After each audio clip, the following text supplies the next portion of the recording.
पिछले साल मई 2024 में भारतीय रेल को बांग्लादेश से 200 पैसेंजर कोचों का एक बड़ा एक्सपोर्ट ऑर्डर मिला था। लेकिन जैसे ही बांग्लादेश में सरकार बदली, यह आशंका बढ़ने लगी कि शायद यह प्रोजेक्ट आगे नहीं बढ़ पाएगा। अब नई जानकारी ने सारी शंकाएं दूर कर दी हैं।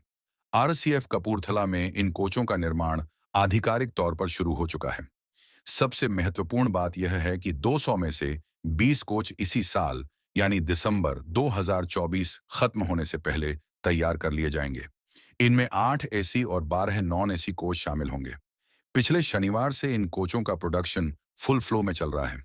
हालांकि फिलहाल ये साफ नहीं है कि टेस्टिंग और क्वालिटी चेक की प्रक्रियाएं पूरी होने के बाद इनकी डिलीवरी बांग्लादेश को कब तक होगी। करीब 915 करोड़ की यह डील राइट्स ने पिछले साल अंतर्राष्ट्रीय स्तर पर हुई एक कड़ी प्रतिस्पर्धी बोली में जीती थी। इस बिडिंग में यूरोप की कई कंपनियों के साथ साथ चीन और इंडोनेशिया के निर्माता भी शामिल थे। कुल 200 कोचों में से 104 एसी और 96 नॉन एसी कोच बनाने का प्लान है। अब से लेकर आने वाले 36 महीनों यानी अगले 3 सालों के भीतर ये सभी 200 ब्रॉड गेज कोच बांग्लादेश को सौंप दिए जाएंगे। साथ ही भारतीय रेल इन कोचों पर 2 साल की वारंटी भी दे रही है। इससे पहले भी 2016 से 2017 के दौरान भारत ने बांग्लादेश को 120 एलएचबी कोच सप्लाई किए थे। उन कोचों की गुणवत्ता और परफॉर्मेंस इतनी बेहतर रही कि बांग्लादेश ने दोबारा भारत पर भरोसा जताते हुए 200 कोचों का नया ऑर्डर दिया है। फिलहाल बांग्लादेश में लगभग 2000 पैसेंजर कोच ही सक्रिय हैं, जिनमें से एक बड़ी संख्या ऐसे कोचों की है जो 50 साल से भी ज्यादा पुराने हैं। देश में कम से कम 3000 कोचों की जरूरत है और इसी भारी डिमांड को पूरा करने के लिए यह विशाल ऑर्डर भारत को मिला। एक दिलचस्प तथ्य यह है कि बांग्लादेश में पैसेंजर कोचों का मेंटेनेंस दक्षिण कोरिया करती है।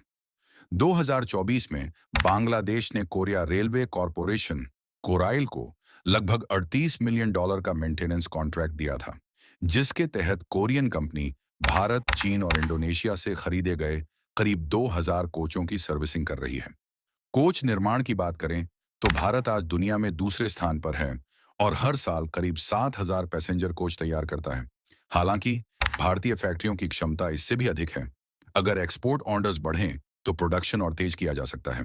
बांग्लादेश की भौगोलिक स्थिति भी एक बड़ी चुनौती है।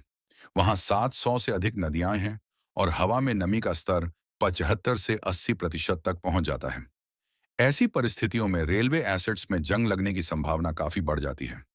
लेकिन भारत बांग्लादेश के लिए कस्टमाइज्ड वेदर रेजिस्टेंट कोच तैयार कर रहा है, जो इन हालातों में भी कई दशकों तक बेहतरीन प्रदर्शन दे सकते हैं। यह सब मिलकर भारत की इंजीनियरिंग क्षमता और रेलवे सेक्टर में बढ़ती ताकत का बड़ा प्रमाण है। अगर यह खबर आपको भी गर्व महसूस कराती है, तो कमेंट में मेक इन इंडिया जरूर लिखिए। धन्यवाद। जय हिंद, जय भारत।